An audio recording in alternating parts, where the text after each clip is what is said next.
Okay, I think we can start now. Oh, one moment. There's always something technical with anything on Zoom. Okay, so welcome to the Coalition for Women in Journalism online event entitled Women Journalists Under Attack, How to Fight Back. We organized this event 2 days later, but it was designed to coincide with the International Day to End Impunity for Crimes Against Journalists, which was on the 2nd of November. The coalition aims to foster support and solidarity between women journalists around the world. Founded in 2017, we were the first nonprofit to offer mentorship, advocacy, and support to women journalists from Western and non-Western countries. We have no national or ethnic boundaries, and we offer support to women from all backgrounds. We also produce regular reports that chronicle attacks on women journalists around the world. Our latest Europe report, which was published at the end of last month, noted 149 cases of violations against women journalists in Europe between January and October of this year. So not even the whole of 2021. Globally, we documented 741 violations. The vast majority of those, as I'm sure you can imagine, have gone unpunished. Today's discussion, we want to focus on taking a snapshot of the situation for women journalists in Europe and in particular the Balkans. We'll look a bit at the common types of attack, why women do or don't, as is more common, report them, and what we can do together and individually to improve this situation. As women in media, we are much more likely to be abused online, threatened with violence, and receive sexual harassment both online and offline. We're also much more likely to report the crimes against us. When we do report them, we don't get justice. In Albania, for example, where I've been living for 4 years, there have been 0 convictions of any crimes against journalists in the last few years. I received a death threat in August myself, and I reported it. I even managed to send the identity and the car registration of the person who sent it to the police, and still nothing has happened. Meanwhile, I'm left looking over my shoulder every time I leave the house. Now, in the face of institutional inaction, the crimes against us are increasing. And this culture of impunity means that people can threaten, attack, and intimidate us and face 0 repercussions. Now, this creates a chilling atmosphere. It results in self-censorship, anxiety, sometimes depression. It also puts off women from entering the journalistic profession. And it may even encourage some to leave or to change their beat to something less controversial or less likely to receive harassment or abuse. Now, for today's panel, the Coalition has brought together a selection of media experts and journalists from the region to discuss their experience and coping strategies as well. Well, first of all, Dia Morina from the Coalition for Women in Journalism will present some key figures from the reports that I mentioned earlier that demonstrate the increasing incidence of attacks on women journalists in Europe. Dia is an experienced journalist and a friend and a colleague from Kosovo who's worked for Balkan Insight, Euronews, Exit, and other media. She's now a research coordinator for the Coalition. Then we will hear from Dr. Bleriana Bino from the Safe Journalists Network Albania. Safe Journalists represent more than 8,200 journalists from professional organizations in the region, and they do a lot of valuable work in tracking and monitoring attacks on journalists in the area.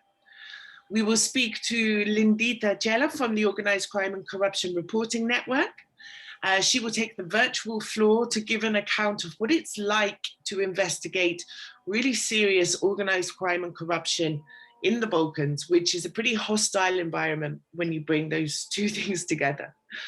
We will then hear from Flutura Kusari, a legal expert at the European Centre for Press and Media Freedom, on what women can do, legally speaking, to fight back against any attacks or violations against them. We will speak to Blerta Ahmeti, the editor at Albanian Post in Kosovo, and she will speak about her own experience and how she can support her team in protecting themselves from violations. I will speak a few moments at the end about how I fought back against attacks against me, And after that, we will open the floor for discussion, questions, or anything else. Each speaker, we have around 10 minutes to speak. So if we can keep our eye on the time, that would be great. But without further ado, and to give my poor voice a rest, Dia, the floor is yours. Thank you, Alice, for this introduction. Firstly, I want to thank each of you, Flutra, Deriana, Lidiana, and Blirta, for participating in this discussion. We are all coming from this region, and we know best the difficulties women journalists face in this part of Europe. As the Coalition for Women in Journalism, we keep documenting cases of violations against women. And I want to share with you some of our findings on the Europe report, which Alice mentioned earlier. Alice already mentioned there were 149 cases documented of violations against women journalists in Europe, only from January 1st to October 1st, which means during this period, total number of cases of violence against women journalists around Europe increased by 16.7% compared to the entire year of 2020. Reported cases included detentions, physical assaults, legal harassment, threats of violence and intimidation, organized troll campaigns, verbal harassment, attacks in the field, arrest, sexual harassment, state oppression, sexist attacks, racist attacks, and other violations like workplace harassment and many others. As for October 1st, we have documented the highest number of cases reported in Belarus, which had 46 cases only during January to October. The country is followed by Russia with 28 cases, Georgia with 16 cases, the United Kingdom with 11 cases, France with 7 cases, and Bulgaria with 4. As you can see, being from Balkans, myself, I never thought that these kind of states report such a high number of violations against women journalists. We have also documented violations against women journalists in Azerbaijan, Poland, Montenegro, Slovenia, Ireland, Belgium, Italy, Germany, Croatia, the Netherlands, Greece, Hungary, Bosnia and Herzegovina, Serbia, Spain, Kosovo, Malta, Portugal, and Switzerland. Later this October, a group of women journalists were attacked by Serbian protesters in an ethnic divided Kosovo city, North Mitrovica. And one of the journalists attacked is with us today, Blirta Ahmeti, and she will be sharing her experience, I guess, for this case also. Belarus has also the highest number of arbitrary detention of journalists. Out of 42 women journalists detained until October in Europe, 23 are in Belarus, 15 in Russia, 3 in Azerbaijan, and 1 in Poland. Belarus also had the highest number of legal harassments against journalists. Out of 29 such violations, 16 were recorded in Belarus, 4 in Russia, 3 in France, 2 in Poland, 2 in United Kingdom, and 1 in Hungary, and another 1 in Romania. Meanwhile, the highest number of physical assaults on women journalists were observed in Georgia.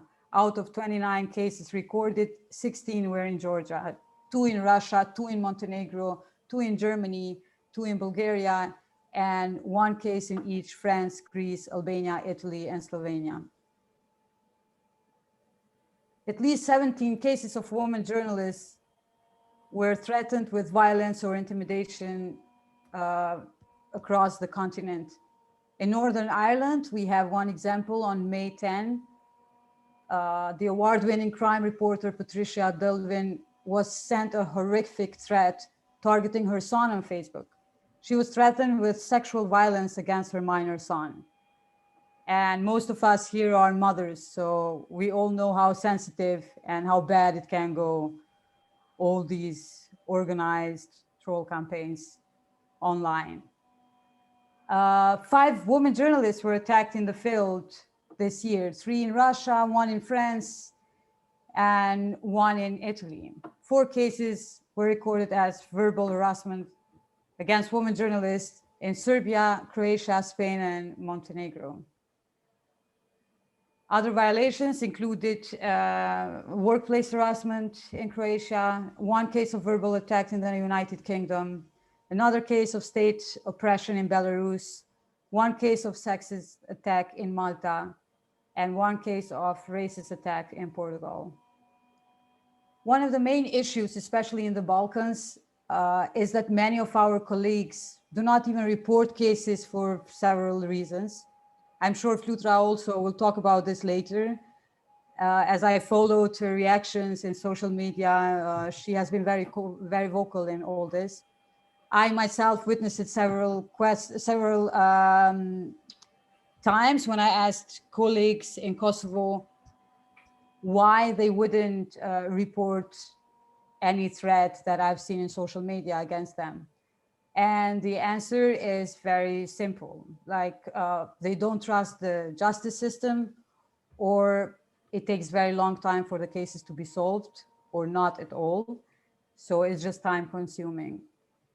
And when talking about the trust in authorities, I want to share one of my experiences in that.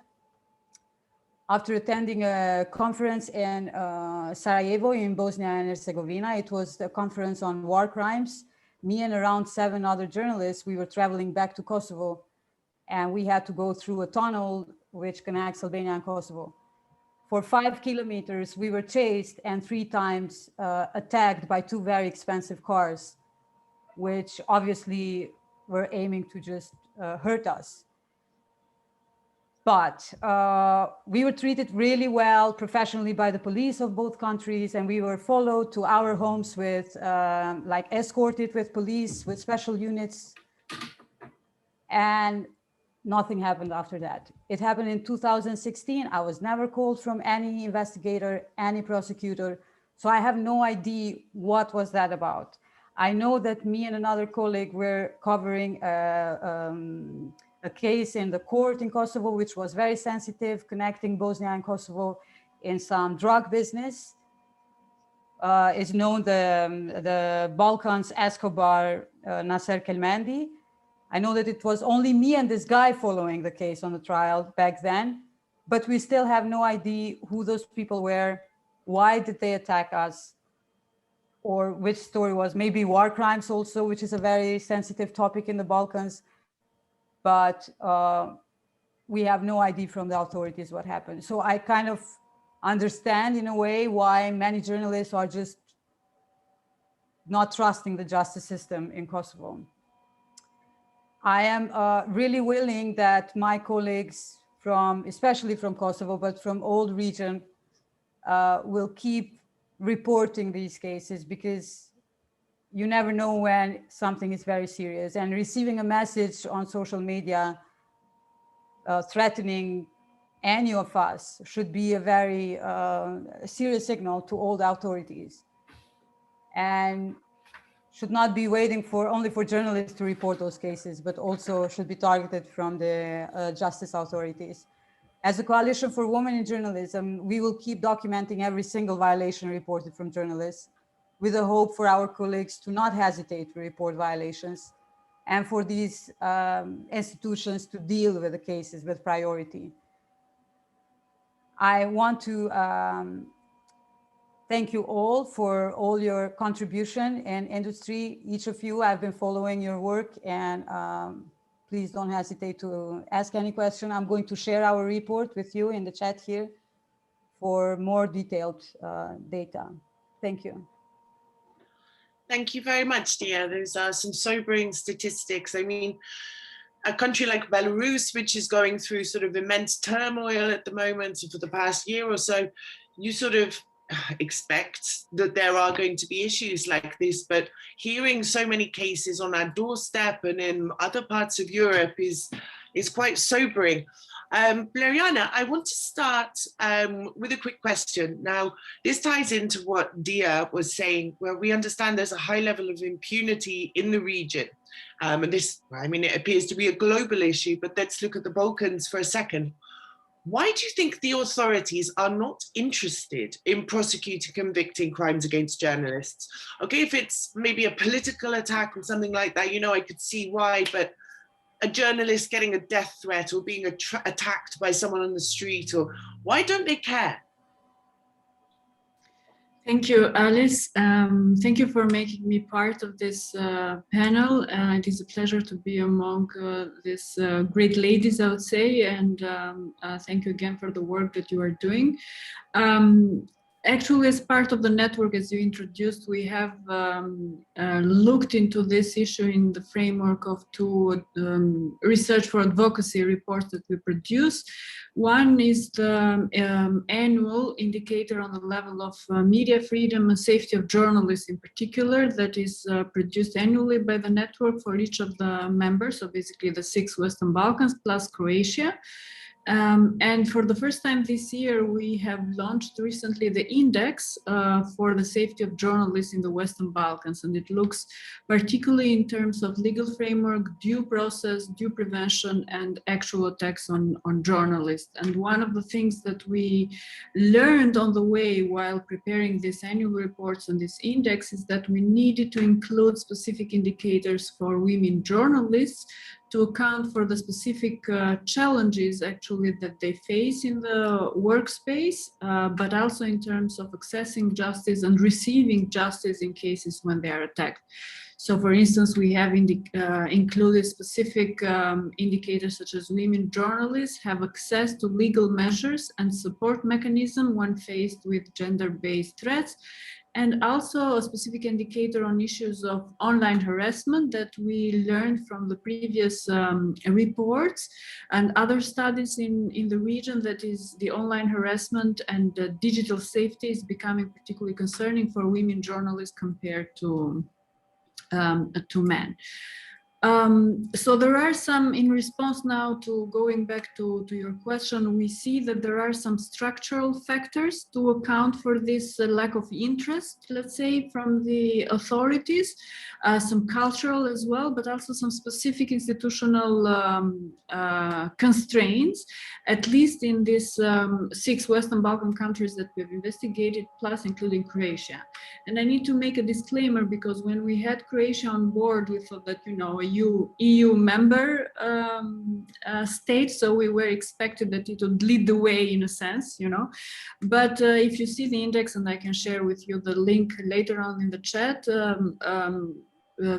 Croatian women journalists and journalists in general face the same challenges as the rest of the Balkans, particularly when it comes, as I mentioned, to the process of receiving justice in case of attacks. So the first structural factor, if I may say so, relates to the overall challenges of the rule of law and justice system across the region. For instance, in the case of Albania, we see that this ongoing, delayed, politicized and complex vetting process and the justice reform have caused significant delays, and local courts and prosecutions are strained in terms of resources because they are left without judges or prosecutors that are leaving the system because of this vetting process. So this is a major structural issue that is affecting their speed, how to say, of dealing with such cases. Also in terms of cultural norms and values, Dia mentioned this already, and I'm sure that it will be mentioned in the other inputs as well. There is this a hesitation on the side of women journalists to report cases of attacks, and particularly when it comes to sexual harassment. So on one side, when we do focus groups or surveys with journalists or association of journalists, we receive this feedback that women journalists, particularly young journalists, declare that they face sexual harassment at the workplace. But then when we look into the official statistics, so they don't actually go to report these cases. There is a general culture of blaming the victim, and this is due, as was mentioned already, to the lack of trust in the justice system, but also in the other legal authorities, and also in the police. this is interlinked with the overall intimidation climate, for example, for journalists in the workspace, particularly for those who are not consolidated and well-established professionals, but are new into the area. They fear for not being able to find a job in the future in another media, but also there is a general fear about the burden of the legal process, the financial, let's say, costs that come with that, but also the length of the process. Third, there is also concern about access to free legal aid, and it is particularly challenging for women journalists that work in different local media across countries, not only about the capital, but primarily for more remote areas. In general, they lack knowledge or access, entry points into these available options of free legal aid, resources and expertise, even though some organizations, but also some state institutions as well, have set up this legal aid. Not all journalists access it, and it is not only specific with expertise needed for women journalists, particularly in case of SLAPP suits, for example, or other lawsuits. Fourth, solidarity and peer-to-peer support is very important. Compared to all the other countries that are part of the network, so the 5 Western Balkans and Croatia, Albania lacks a trade union of journalists, and there is no collective agreement to protect labor rights. And when we compare the resources and capabilities of associations across the region, we see that in Albania, 1 or 2 existing journalist associations face the main vulnerabilities in terms of resources and ability to actually advocate for the labor rights of journalists or to protect them in the cases when they are attacked. And in most of the cases, they try to do some public condemnation. Of course, they try to raise awareness, but this is limited only to some social media reactions rather than direct support provided to journalists. And again, this has to do also with the resources and capabilities, but also with the fact that there is no established union, and this is linked historically in Albania with the ways how unions have worked or not at all. Again, I will come back to the online harassment because our reports find several cases have been reported also by the Safe Journalist Network and who have alerted the relevant authorities and institutions. And we see that in terms that this is, there is some need, let's say, also for legal changes in this regard. For example, in Albania, this protection against harassment is stipulated in the criminal code, even though it is not specified for online. And also not all law enforcement institutions and human resources are capacitated on how to deal with such cases. And they might also lack the tools or the knowledge or the expertise on how to investigate this and to understand the repercussions that this might have. Across the region, there are no specific measures undertaken by the relevant institutions, at least in 2020, to target particularly this issue of the online harassment of women journalists. And in Serbia, for example, the report finds that there were increased number of online harassment, particularly towards women journalists in 2020. And again, this highlights the need for solidarity, peer-to-peer support, joint reactions, and advocacy campaigns. Another issue in terms of accessing and receiving justice when women journalists, but also journalists in general, are attacked is related to mechanisms that are established for the effective investigations of these cases. And we find that in the region, there are no specific or effective or customized or tailor-made mechanisms that support also law enforcement authorities in how to investigate such cases. Of course, the Council of Europe and other organizations have started training, for example, courts, prosecution as well, but this has to be, from a training, this has to be transformed into an embedded culture of work of law enforcement agencies and authorities when dealing with such cases. In the case of Albania, but also across the region, physical attacks of journalists, for instance, and women journalists as well, have not been investigated, or there is limited transparency about the result of the investigation. We have a major case from 2018 for our journalist Claudiana Lala, and that case is still unresolved. And Alice, you mentioned yourself about your personal case as well, and other cases that have not been resolved. To mark the International Day to End Impunity for Crimes against Journalists, our network started a one-month campaign, Recognize and Report. So it's very important for, I suppose, for all of us and media organizations, independent journalists, all stakeholders working in this area to raise awareness and to empower, I would say, women journalists to be aware of the opportunities that they have on how to protect themselves, but also to support them. Solidarity, peer-to-peer support, free legal aid, capacity building, resources, and other opportunities on one side. But on the other side, it is also necessary to engage in dialogue with the authorities as well, and I don't know, donors need to support both sides, let's say, of the coin in this regard, and international institutions such as the European Union and so on needs to be more explicit in terms of demanding from governments in the Western Balkans to ensure an enabling environment for media freedom and for safety, working conditions and safety of women journalists and journalists in general. Thank you, and looking forward for the rest of the discussion. Thank you. I mean, what I got from that is there's no real one answer to that question. It's a perfect storm of issues which are impacting the rest of our society as well. So it's not necessarily just a lack of political will, it's a lack of resources, finances, knowledge, access to information. It's a whole bigger picture that needs to be addressed. Lindita, so I want to start with a question for you. You have a tough beat. You report organized crime and corruption in the Balkans, specifically Albania. That's a pretty tough topic to cover.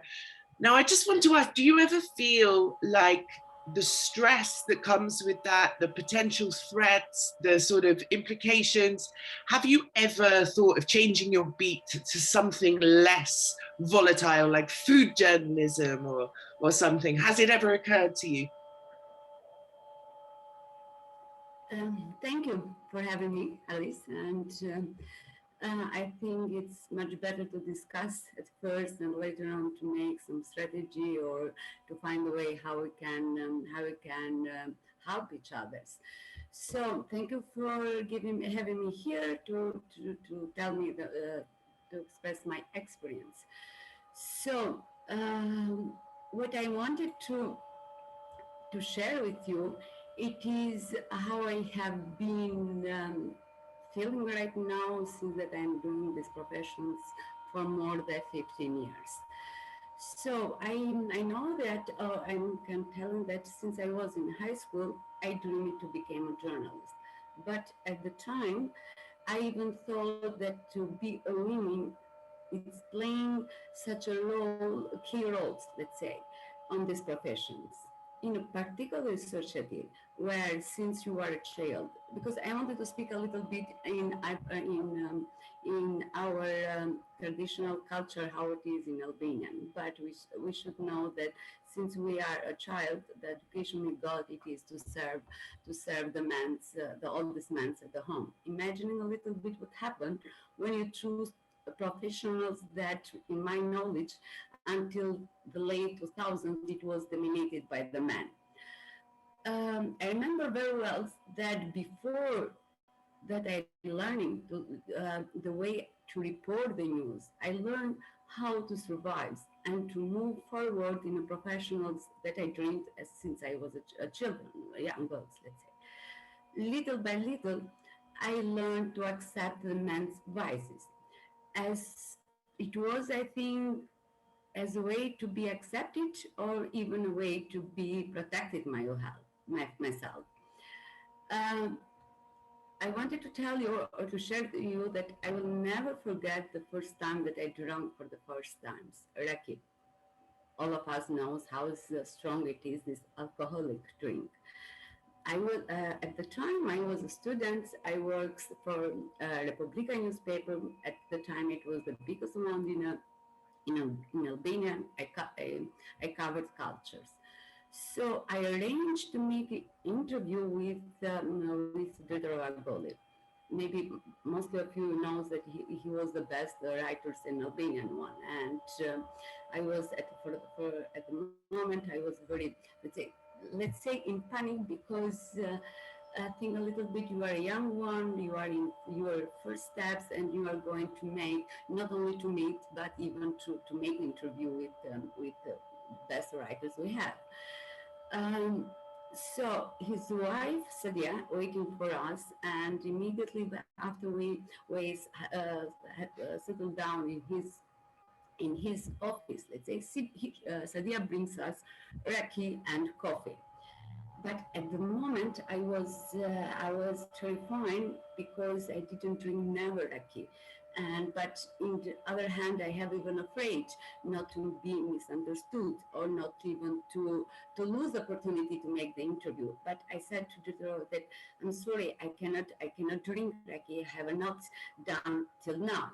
And he said to me, but what kind of journalist you are going to be if you didn't drink raki? Listen to me, it is the only way when you can invite people to talk and to trust to you, he said. Let's say, just because I was of shames, but even because I wanted to do this interview, I turned the first my skip of alcohol. I don't know what's happening in other open society, let's say, if the female journalists take this lecture before they take some other lections. But I can tell you too that a lot of my story has started from the invitation that I have done my sources for one glass of wine. I learned that on this environment, you should look, let's say, as many as impossible as a female, but you should look as a, let's say, likely as a man. So day by day in my garderobe, it wasn't more, let's say, I haven't any more dresses or high heels shoes or even lipstick in my bag. So because you asked me about censorships, and I will call that the first censorship that I had in my professionals. Today, I'm glad that, let's say, that in Albania, a part that you have speaking before, the environment has changed, but and the journalists, especially the famous one, they are not working anymore in such a prejudicial terrain. But the challenges today probably are much more bigger, which probably they are not related to environment as it was before Albanian one, but it was related with the journalism. I think that from censorship of behavior the journalists, they have switched to auto news censorships, I think. So unfortunately, I am speaking about that because I think it is more serious, even the threat or even the situation that the female journalists are in today. basically in OSIS, Organized for Crime on Corruption project, we have a lot of tools and we have a lot of rules which we are obligated to follow up. And I think these rules can protect it us. Maybe later on I can speak a little bit about it, but I wanted to focus about what's happened with the journalism right now. And most dangerous things, it is what's happened with the censorships. I think that the journalists right now, they are not focused anymore and how they can report and what they can, how they can do much better their job, but they know they are switching off on just to make the information for the click, or just to make the information they think they will have much higher the viewers. So unfortunately, in our days, we are not seeing how as we are speaking about the violations of the women's, we are seeing every day the scandals details when it comes from accidents for domestic murder or even the violence against the women. We do not see the reports how failed they are protection of the women. What's happened with the national strategies where the millions of euros have been given? Why the institutions have failed to provide financials or even health assistance, but we read how the man has beat his wife, what's happened he has used, how the children has been involved in these crimes, and in which way they have been present. In my opinion, these reports are not journalism. Maybe if someone will be decided to report for the crime, organized crime, or involved or the corruptions, can be much more difficult to even to report such for the lives of the victim, which in my opinion, again, in most cases they are unprotected persons, and they are not even aware for their rights. Reporting these issues, as I mentioned before, maybe it's a very challenging one. And according to me, it's not a generous issues, but it is something which it is connected with the morality of the journalist, with the passions of the truth, with the honesty. And according to me, the honesty has no genders. But if you want to do your job very well, in my experience, being female makes it your jobs then more harder, I can say. Yes, more challenging. Sorry? Yes, it makes it more challenging. Yeah, and even much more harder. For example, not long ago, when 1 month before, I was in Mitrovica. We are investigating a case how the money ended, when by the drug traffickers ended up to support the politicals there. And the funny thing it was that because I was a girl, my local contact, he refused to leave me alone. And he said me exactly, you are a woman and you are in my protections right now, so I cannot leave you alone. But later on, as I was going to make an interview with one of the parents of the person which it has been involved in these traffic drugs, he learned about me. And you know what he said in the next days about the interviews, and that I was making investigation about him. And he said, he threatened me with my life, and he said, you know, you are women, and I have much easier with you. So, but the worst things is not just the threats, and in my experience, I have handled, or I have been informed that people which are involved in such wrongdoing things, let's say, or in crime or in the corruptions, they at beginning, before they threaten to you, they trying to do everything to suggest you. they used even your friends to give you the kind message, let's say. And always, in my experience, the message has been all the time has been the same one. People, even your friends, uh, came to you saying you are a girls, or you are women, what you are, why you need to deal with that such a difficult or the dangerous topics. Are you going to make Albanian? Look a little your life. Have a baby. Life is not a journalism. Um, you can write a story, but anything it will be happens after that.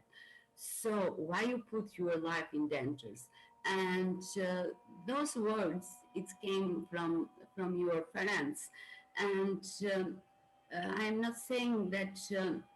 Even the threats, but even the words or the counsel came from my friends has stopped me or making me to censor myself.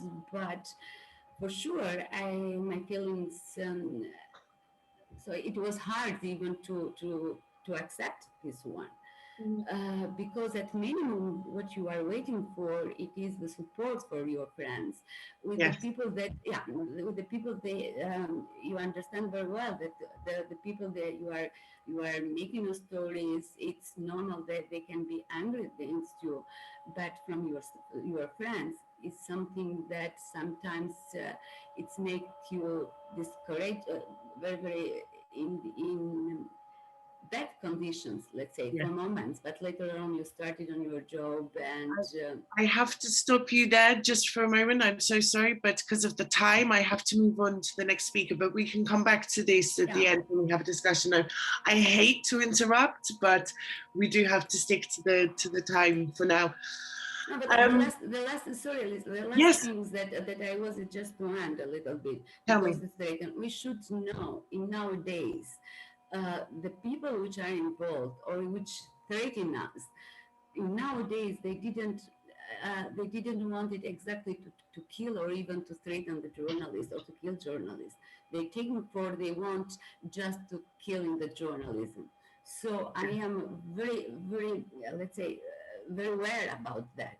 What's happened with journalism before, and later on we can discuss about. Even I'm not saying that it's not important one, but my most worries is what's happened with the journalism one. And according to me, the journalism is not something a generous issues, but we need to speak loudly about the journalism in nowadays. Really, they are killing that. Thank you very much. Flutura, you're next. The one thing I've noticed as well is women don't tend to report crimes against them. Why is this? Do you think it's a lack of action or are there other reasons? The floor is yours, Flutura. Thank you very much, Alice. First of all, thank you for having me. I started to follow the work of the coalition. Before I continue, can I ask Lindita to mute the microphone? There is a noise, which makes it difficult for me to speak. 1 minute, please. Okay, thank you. This helps because it was very noisy. No, I just wanted to say first, thank you very much for having me. I started to follow the coalition recently.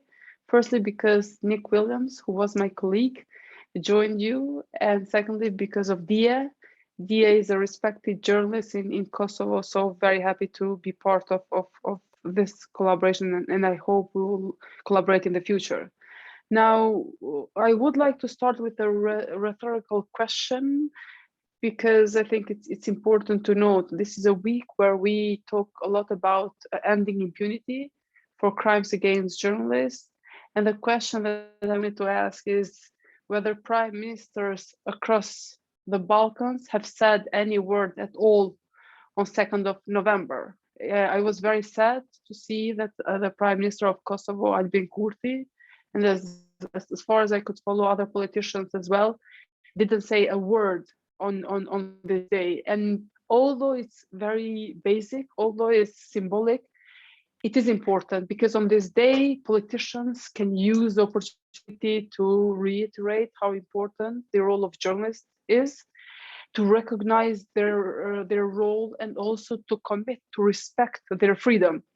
And this is not only important for journalists, but it's important for citizens, for voters, because it would send a very clear message to their voters that journalists need to be respected, and then ultimately it would translate to a bit of more trust.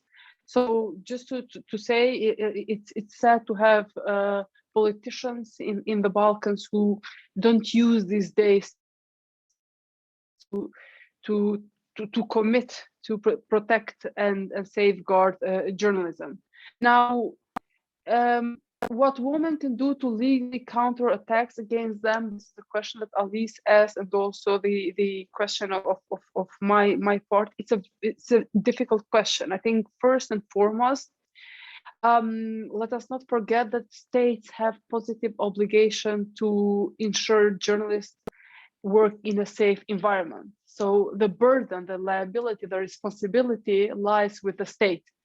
It's a mistake, and I don't like that we have discussions quite frequently where we ask journalists what they can do, when we ask civil society what they can do in order to protect journalists. It's state responsibility. So I think first and foremost, we need to push to use our work, our platforms, etc., to push our countries to abide by these positive obligations. And of course, there are things that they can do. There are things that require a lot of financial resources, as it was said before, but there are also things all they need is political will. And I think I would like to use the opportunity to say that a very basic but important initiative that can be that can start in Kosovo and Albania and other countries is to have a strategy on safety of journalists. Our countries, most of our countries in the Balkans don't have strategy on safety of journalists. We have strategies on almost everything, and not on protecting journalists. And I think this is important because it addresses a lot of questions that were asked before. Now, one of the reasons why crimes are not reported is, yes, political will, lack of resources, lack of capacities, etc. But it's also because we don't have mechanisms who can track crimes from the moment when they are reported to the police until we have a final judgment. And this can be addressed by having a strategy, and also by having a national body, be that, I don't know, coordination group, etc., of experts and representatives from public authorities who would be able to follow and monitor these cases. And this would make it almost impossible for institutions to throw or to blame each other for when things go wrong. And I think this is why it's really important to have some strategy in place. Secondly, again, on this question, now I wish I could say that in a very simple way that women should report crimes to the police. But it's not an easy thing to say, because in countries with fragile democracy, with fragile rule of law like ours, reporting a crime is one thing, getting a final convicting verdict is another thing. You all know, and it was mentioned before, that it takes decades for a final decision to be rendered by the courts. And of course, the ultimate aim is that people are discouraged. Again, I think we need to report crimes to the police. And I think what has worked in our region is if journalists use their power to put positive pressure, at least is one of those, positive pressure on institutions to get their case dealt with by institutions, and secondly, work with civil society. In some of our countries, civil society organizations are very strong. They have quite an impact. So in cases when female journalists, especially if they are experiencing serious threats, working with civil society, it helps with association of journalists when they are strong ones, like the one in Kosovo and Serbia, or with other civil society organizations, it helps because authorities will know that the journalist is not alone, that somebody is monitoring, and then they will feel the pressure. It has worked in other cases, and I'm sure it will work. Now, it's sad that we need to find these ways in order to push them to do their work, but this is what how it works. Another thing that I wanted to mention is this importance of documenting crimes against women. Now, I'm very happy that the coalition is collecting the data, and I'll be very happy to share with my colleagues. And when I speak to other events to make a reference, we're lacking this information. We have platforms here and there, very good platforms which document cases, national associations, safejournalists.net, which I follow very closely, Mapping Media Freedom, a platform run by ECPMF where I work, Council of Europe platform, etc. But I think your coalition is one of the very, very few with a special focus on women. And this is important because it has happened to us when we go to speak to prime ministers and other high-level politicians. They're like, we want facts, we want cases, we want you to document everything, as if we were prosecutors. But documenting is important because then when we know the problem, we know the extent in which journalists are being threatened and the type of threats, then it's much easier for us to address those. I would conclude by saying that we all know that we don't face only physical threats. We're talking here about journalists, female journalists who are subject to financial pressures and legal pressures. I know journalists who are also present today attending this event who are not working anymore just because they were too professional, just because they did not accept censorship and they did not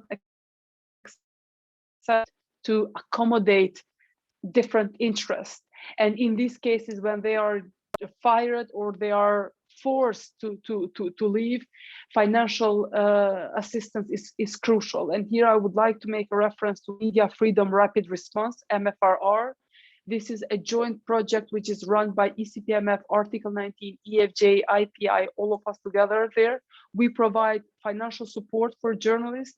It's covering living costs for a few months. We provide legal assistance.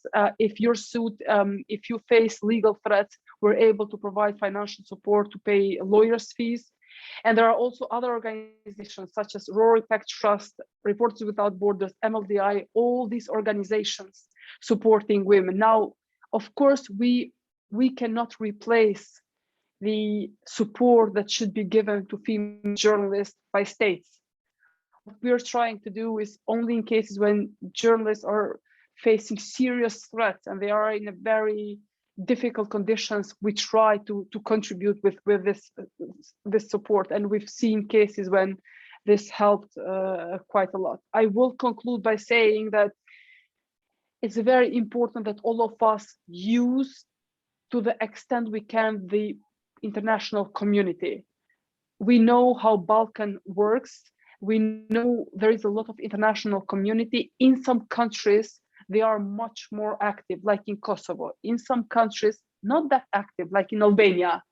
Nevertheless, it's up to us to push them to react publicly, to push them to speak to our politicians, because we know our politicians care a lot about international reputation. So this is where we can, this is what we can use in order to discipline them, if I can say so. So we need to use international community and to ask them to react and to support female journalists whenever they can. That's my initial contribution. Happy to take part in discussions. Thank you very much, Fluta. And just to go on from what you're saying, when I experienced the smear campaign against me, had I not had help from the ECPMF, from IPI, from Reporters Without Borders, the coalition as well helped me afterwards. Had I not had that outside support, I honestly don't know how I would have coped with it. You know, being in, you know, you feel so alone at that moment, you know, but knowing there is people outside of the country who can help with pretty much everything was a huge support. And I think that's definitely something women journalists in the region don't understand, is that there's this whole network out there that can help you with literally everything from paying your court fees to even taking you out of the country if it's a dangerous situation, or to just being on the end of the phone if you need to talk about it. So this is something that we should be pushing more. Thank you, Flutera. Blerta, last but not least, I know we're running slightly over time and I hope that that's okay for you. Please take your time when you're speaking. What would you say to a young woman watching this who's considering a career in journalism? What advice would you give her? Thank you very much for having me here, and I've learned a lot during this conversation. So I would say what I've done till now. So everything we do here, we make sure to confirm and reconfirm the information we receive. So this is the first step of securing ourselves. I think I used to do this to myself, and it worked for me as far as I do the job. So I constantly ask this from my colleagues. So the threats cannot be known before to help us be able to protect ourselves from them in any particular form. But what I always suggest to do, and what I always say, is to create evidence from any communication that is made with any suspicious parties, so that tomorrow we can have evidence to argue. I insist, I always do, that the insult has to be reported, and not only the threats. But we have not yet reached such a level of taking care of these details. And of course, to report it to the police. I did every time, and I'm going to do it like every time if it happens. So this is what I suggest to do to everyone, to report it. Even though the police are not going to do any step ahead, we have to report it. I always did, and I'm going to do, like, even when it happens. Sorry, Alice, if I may ask, Blerta had several cases that she reported, I think, as I remember. And what happened with those cases? Actually, I want to talk for one that was more serious than others. 6 years ago, in 2015, I had a specific case of, so I did some research on selling appointments at the German embassy in Kosovo. Kosovo citizens could not book an appointment at the German embassy because all the appointments were busy. So in the meantime, I saw the announcements on social networks for booking appointments with payment. The price ranged from 200 euros to 1,000 euros.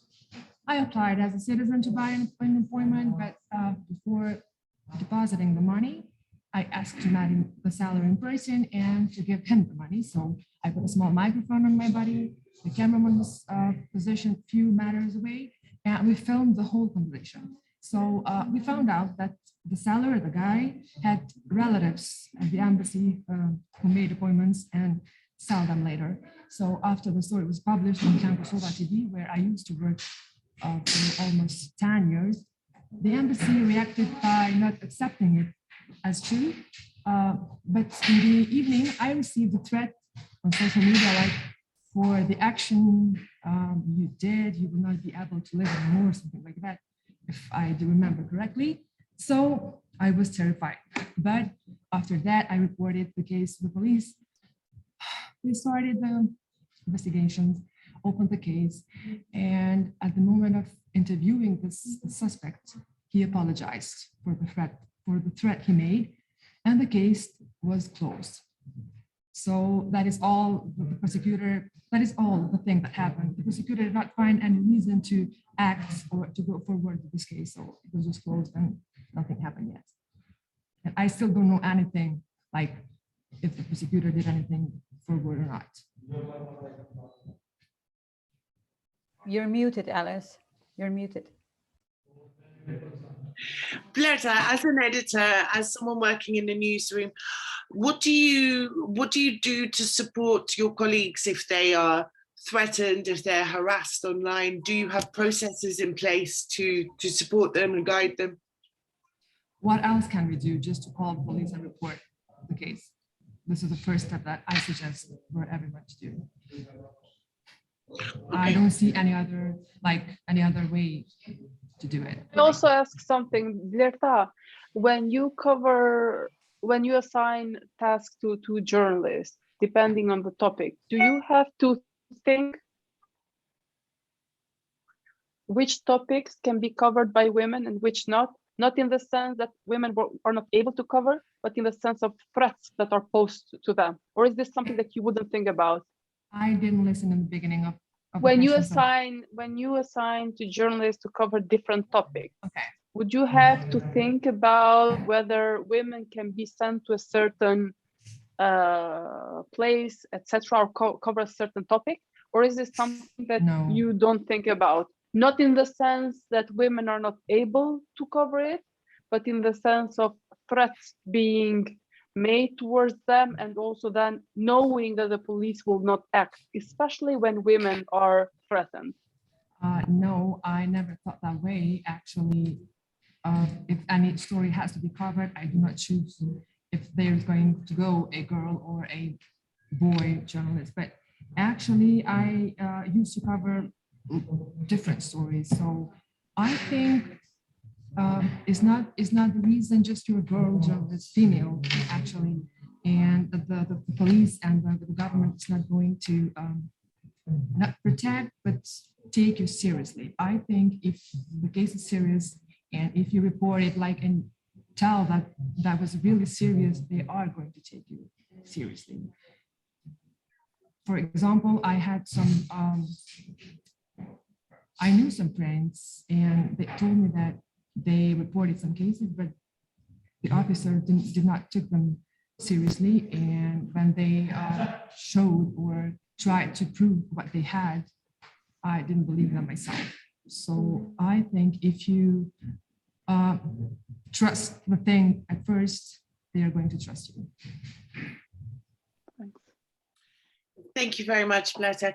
I just wanted to share a couple of the things that I have learned and that we've implemented in our newsroom as well. This is just generally with everybody. Now, Flutura, you said, we shouldn't be focusing on what we should do as journalists. We should be focusing on, what the state should do, etc. But I think there are little steps we can take as journalists to protect ourselves while we wait around for the authorities to get their act together. For example, one thing which I did recently was to look at my presence on social media, and to, obviously as a journalist, especially in the Balkans, you have this public sort of persona, but to look at, for example, location tagging. Am I tagging myself regularly around where I live or my daughter's school, or am I creating a pattern on social media of where I go, each day or certain time every week? Little things like this, you can check whether your personal address is online as well and ask that it's removed. Another thing that I found quite useful when I was targeted online in dog piles, so sort of coordinated harassment, was being able to give my phone to a colleague. So they took control of my social media accounts for a certain amount of time to monitor what was happening, to see whether there were any sort of threats that needed to be acted upon, but also to stop me from seeing it. Because when you're sort of under attack or you're receiving harassment online, while someone may not be threatening to kill you, the harassment you receive is deeply traumatic, especially if it's sort of coming from every direction. So this was something that we did as well, which has been very useful. But yeah, as I said, reaching out to international organizations and always reporting it to the police, because I think what I intend on doing is, getting everyone to report. And then at the end of each year, we ask the police, how many reports did you get from journalists? And how many did you act on? It's this kind of pressure, which I think can help. So that's it from me. My voice is about to go, so it was quite good timing. Dia, would you like? Yes, I wanted to. Yes, I wanted to add something which I think is very important for not only for Kosovo, but I remember when I started a career, I wasn't aware of what a violation would be. Like, there are many cases that you think is a very small thing.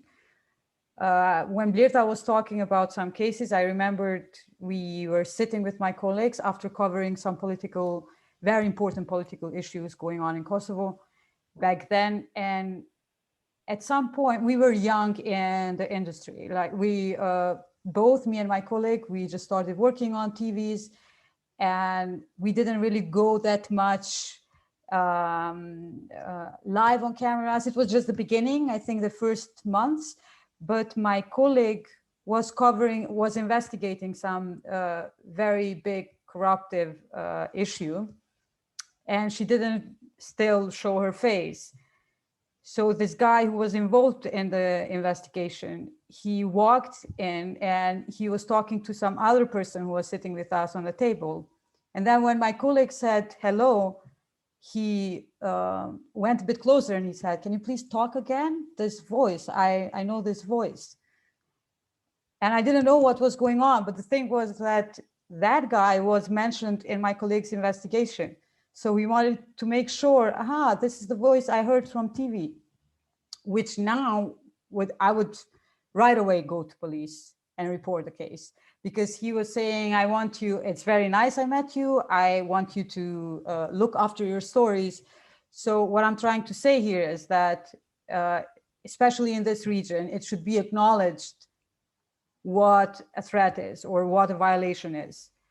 Journalists still have to be aware that even these kind of cases are a very serious call to look after those people. It's just, sometimes we just don't think it's very serious, but you never know where it can lead. That was all from me, and I am really happy to listen all these amazing experiences from you.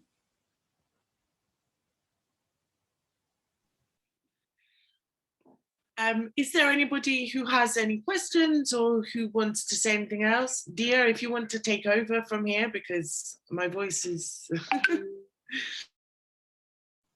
Yes, Alice, so please, ladies, feel free if any of you want to share some more experiences or opinions. Yeah, I would have to leave in 2 minutes. I just wanted to thank you and Alice for inviting me. I look forward to our future collaboration with the coalition. Thank you. Thank you, Flutra. That's very important. I'm looking forward to it also. Okay, I guess this is it. Alice?